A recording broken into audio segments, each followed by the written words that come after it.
Saudara-saudari terkasih, apakah saudara sudah memulai hari ini dengan penuh sukacita dan punya niat untuk berbuat baik meskipun kecil? Semoga Tuhan memberkati niat baik saudara. Saya itu selalu kagum dengan pohon, terutama pohon buah-buahan.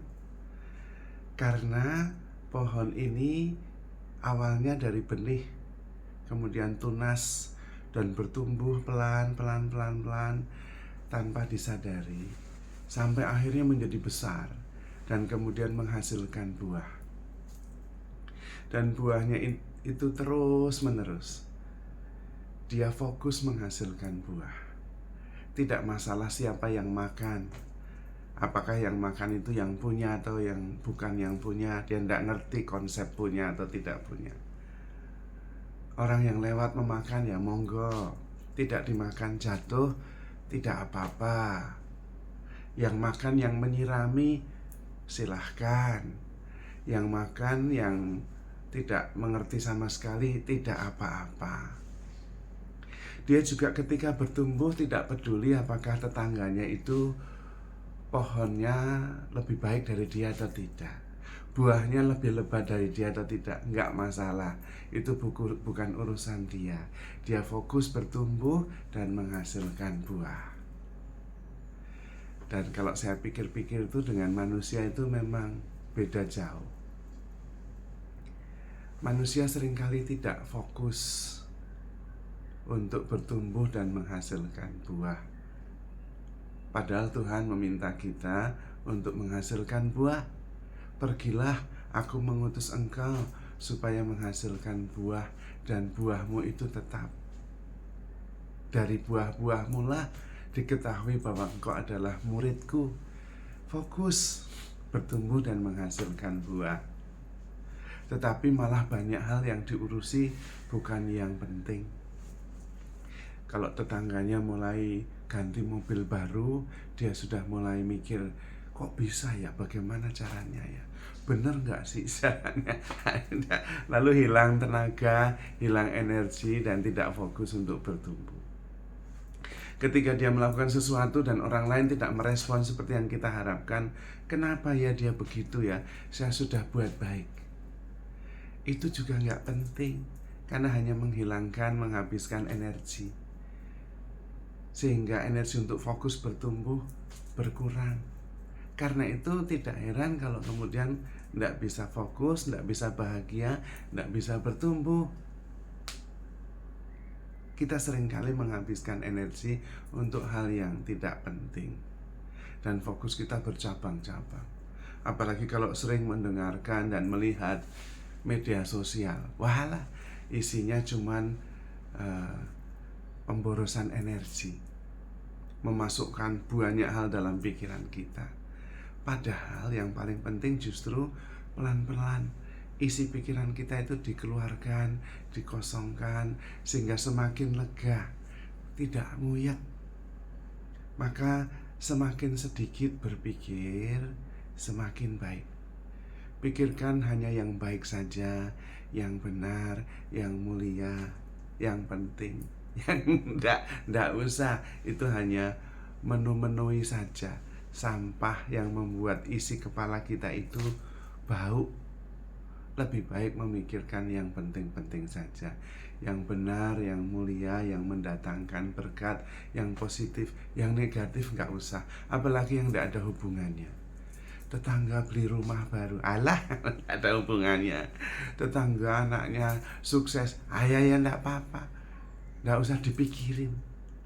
Kita fokus pada pertumbuhan pribadi, hadir sepenuhnya, mencintai. Semuanya sudah ada dalam diri kita, karena kita sebetulnya adalah subjek yang bisa memilih. Mau memilih pikiran positif bisa, memilih pikiran negatif bisa, memilih merasa senang bisa, memilih merasa susah ya bisa. Jadi menderita itu juga gak wajib, pilihan. Maka lebih baik kita menggambarkan diri, menyadari diri sebagai subjek, bukan objek, bukan perasaan. lebih besar dari perasaan, karena saya yang merasa, bukan perasaan itu. Dan saya bisa merasa, terserah saya, mau senang saya bisa, mau susah juga bisa.